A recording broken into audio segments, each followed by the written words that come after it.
Royal Challengers বেঙ্গালুরুর বিপক্ষে মাত্র ২১ রান দিয়ে ৫ উইকেট পেয়েছিলেন জাসপ্রীত বুমরা। ওই ম্যাচ দিয়েই এবারে আইপিএলে ৫ ম্যাচে ১০ উইকেট হয় তার।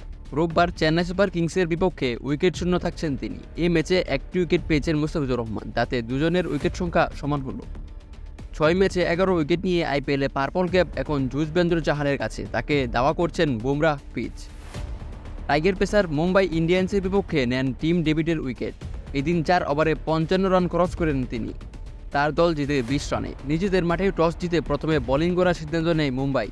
প্রথমে ব্যাটিং করতে নেমে ওপেনার রাহানেকে হারায় চেন্নাই। এরপর গাইকোয়াডকে নিয়ে ৫২ রানের জুটি করেন রাচিন রবীন্দ্র।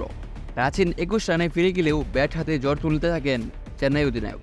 আর চেন্নাইয়ের সাবেক অধিনায়ক ধোনি ৪ বল খেলে ৩ ছক্কার বিনিময়ে ২০ রান অপরাজিত থাকেন। তাতে ২০৬ রানের পুঁজি পায় চেন্নাই।